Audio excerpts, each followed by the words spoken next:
Olá, seja bem-vindo ao dia 275 da nossa leitura bíblica. Meu nome é Everton Alonso. Nós estamos caminhando para ler a Bíblia todo em um ano. Se você pode deixar o teu curtir, o teu comentário, o teu compartilhar e ativar o sininho de notificações. Hoje falta exatamente 90 dias para que possamos concluir a nossa leitura bíblica. O tempo tem passado, nós continuamos firmes em nosso propósito e esperamos concluir, se assim o Senhor nos der graça, no fim deste ano. Hoje nós faremos a leitura em 1 Reis, no capítulo 4 e 5.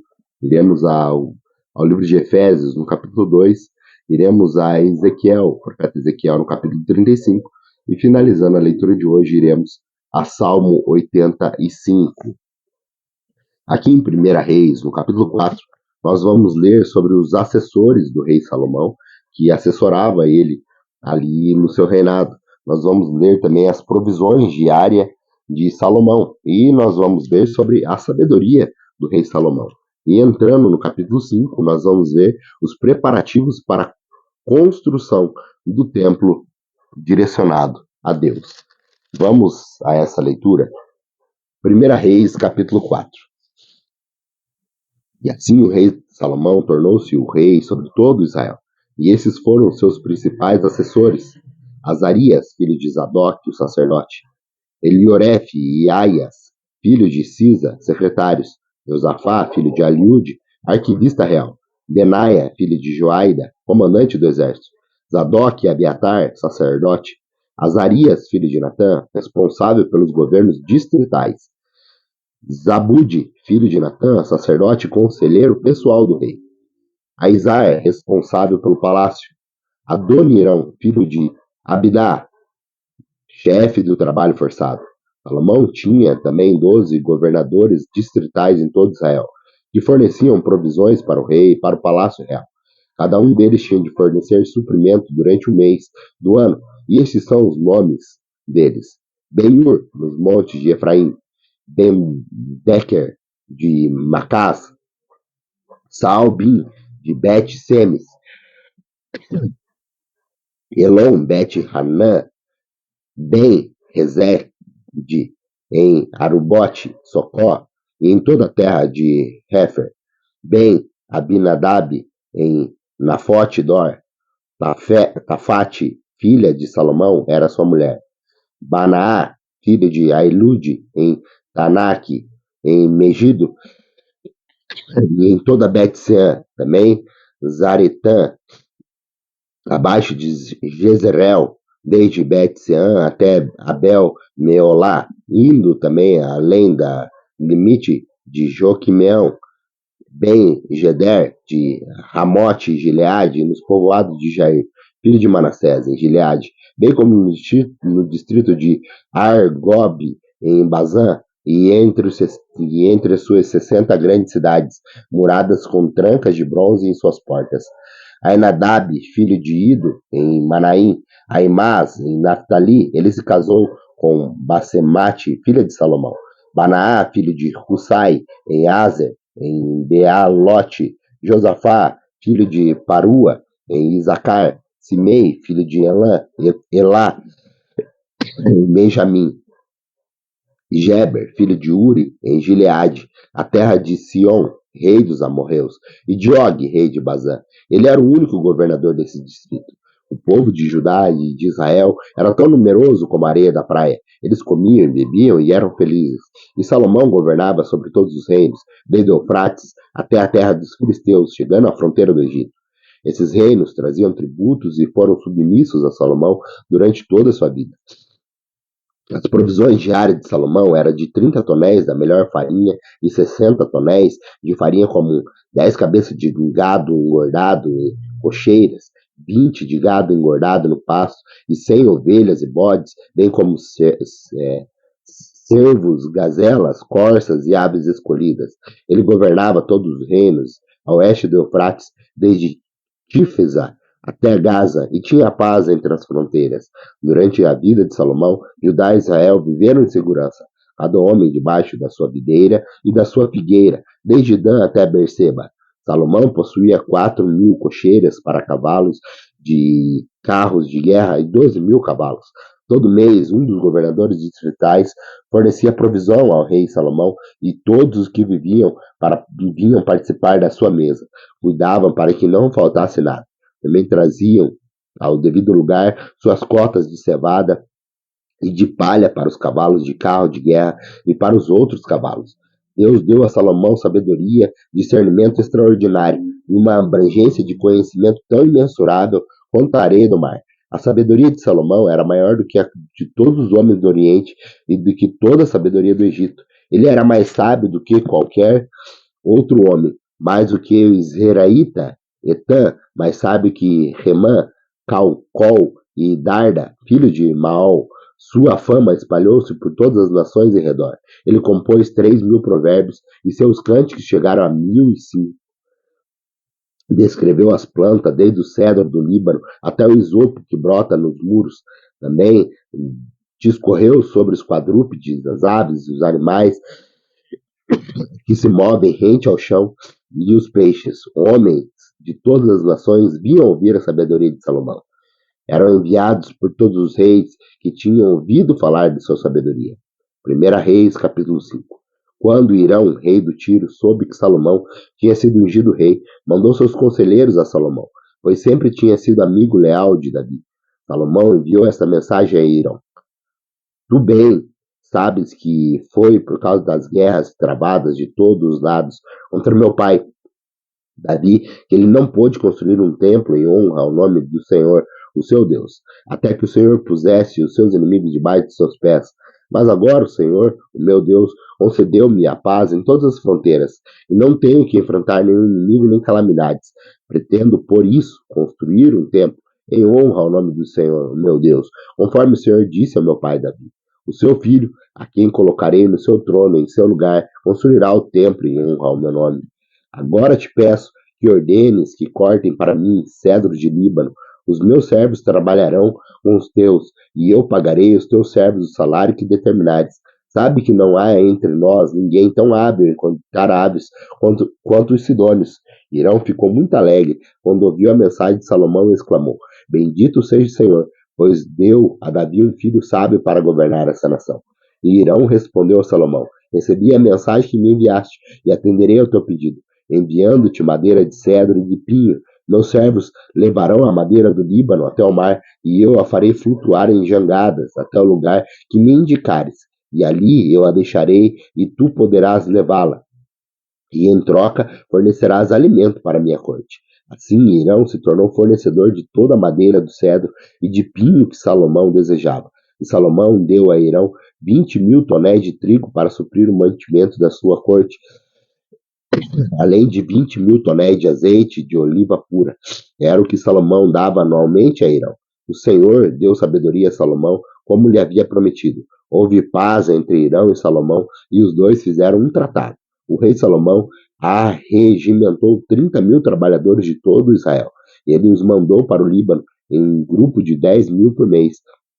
E eles se revezavam. Passavam um mês no Líbano e 2 em casa. Adonirão chefiava o trabalho. Salomão tinha 70.000 carregadores e 80.000 cortadores de pedras nas colinas, e 3.300 capatazes que supervisionavam os trabalhos e comandavam os operários.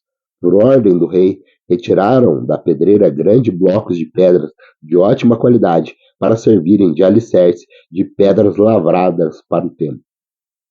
Os construtores de Salomão, de Irão e os homens de Gebal cortavam e preparavam a madeira e as pedras para a construção do templo. Vamos agora ao Novo Testamento? No Novo Testamento nós vamos ler hoje, nós faremos a leitura hoje em Efésios, no capítulo 2, onde o apóstolo Paulo ele fala em uma nova vida com Cristo e também a nova humanidade em Cristo Jesus. Vamos a essa leitura? Efésios 2.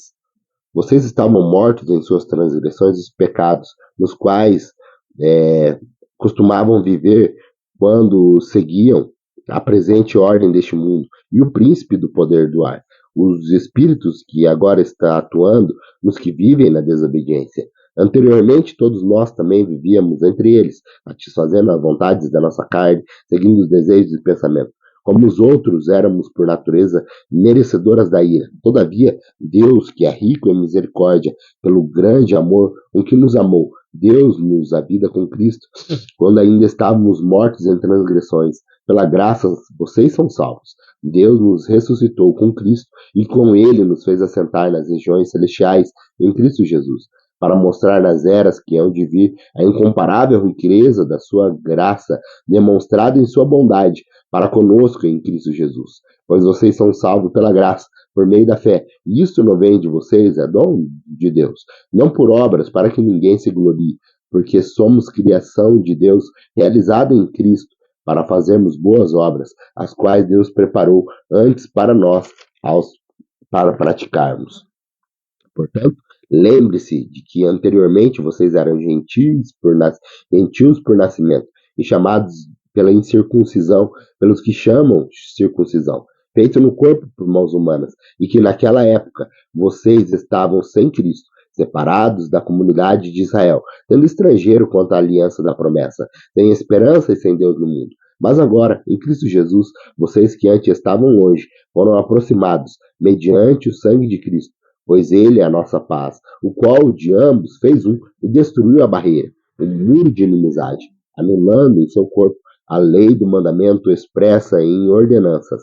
O objetivo dele era criar em si mesmo, dos dois, um novo homem, fazendo a paz, reconciliar com Deus os dois em um corpo, por meio da cruz, pela qual ele destruiu a inimizade. Ele veio anunciar a paz a vocês, que estavam longe, e a paz que estavam perto. Pois, por meio dele, tanto nós como vocês têm acesso ao Pai, por um só Espírito. Portanto, vocês já não são estrangeiros nem forasteiros, mas concidadãos dos santos e membros da família de Deus, edificados sobre o fundamento dos apóstolos e dos profetas, tendo Jesus Cristo como pedra angular, no qual todo edifício é ajustado e cresce para tornar-se um santuário santo no Senhor. Nele vocês também estão sendo edificados juntos para se tornarem morada de Deus por seu Espírito. Vamos agora ao profeta profeta Ezequiel. Hoje nós faremos a leitura do capítulo 35. No capítulo 35 hoje nós vamos ler sobre a profecia contra Edom. Vamos a essa leitura? Ezequiel 35 diz assim: Esta é a palavra do Senhor que vem a mim, filho do homem, vire o rosto contra o monte Seir, profetize contra ele, e diga: Assim diz o soberano, o Senhor, estou contra você, monte Seir, e estenderei o meu braço contra você, e farei de você um deserto arrasado, transformarei as suas cidades em ruínas, e você ficará arrasado. Então você saberá que eu sou o Senhor. Visto que você manteve uma velha hostilidade, entregou os israelitas à espada na hora da desgraça, na hora em que o castigo dele chegou. Por isso, juro pela minha vida, palavra do soberano, o Senhor, que entregarei você ao espírito sanguinário, e este o perseguirá.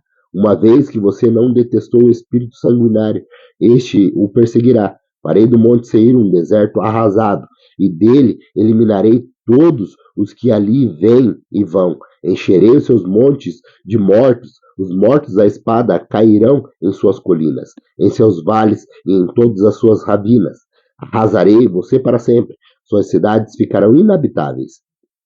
Então você saberá que eu sou o Senhor, uma vez que você disse: Estas duas nações e os povos serão nossos, e nos apossaremos dele. Estando eu, o Senhor, ali, juro pela minha vida, palavra do soberano, o Senhor, que tratarei você de acordo com a ira e o ciúme que você mostrou em seu ódio para com eles, e farei conhecido entre eles, quando eu julgar você. Então você saberá que eu, o Senhor, ouvi todas as coisas desprezíveis que você disse contra os montes de Israel.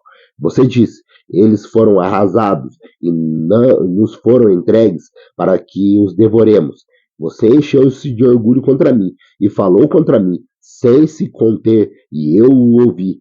Pois assim diz o soberano, o Senhor: enquanto a terra toda se regozija, eu o arrasarei. Você se regozijou quando a herança da nação de Israel foi arrasada. É assim que eu tratarei. Você ficará arrasada, ó monte Seir, você e todo o Edom. Então saberão que eu sou o Senhor. Vamos agora para a nossa última leitura de hoje. A nossa última leitura de hoje está em Salmo 85. Salmo 85, nós vamos ver que é um salmo dos coraitas, que ele também aqui ele mostra o favor de Deus e também a fidelidade que o Senhor tem pelos seus. Vamos a essa leitura? Salmo 85 diz assim: Foste favorável à tua terra, ó Senhor. Trouxeste restauração a Jacó, perdoaste a culpa do teu povo e cobriste todos os seus pecados. Retiraste todo o teu furor e te afastaste da tua ira tremenda. Restaura-nos mais uma vez, ó Deus, nosso Salvador, e desfaz o teu furor para conosco. Ficarás indignado conosco para sempre? Prolongarás a tua ira por todas as gerações? Acaso não nos renovarás a vida, a fim de que teu povo se alegre em ti? Mostra-nos o teu amor, ó Senhor, e conceda-nos a tua salvação. Eu ouvirei o que Deus, o Senhor, disse. Ele promete paz ao teu povo e aos seus fiéis. Não volte ele à insensatez. Perto está a salvação, que ele trará aos que temem, e a sua glória habitará em nossa terra. O amor e fidelidade se encontrarão, e a justiça e a paz se beijarão. A fidelidade brotará da terra, e a justiça descerá dos céus. O Senhor nos trará bênçãos, e a nossa terra dará a sua colheita. A justiça irá adiante dele e preparará o caminho para os seus passos. Grato pela tua companhia, se Deus nos permitir, retornaremos amanhã para mais um dia da nossa leitura bíblica. Até lá.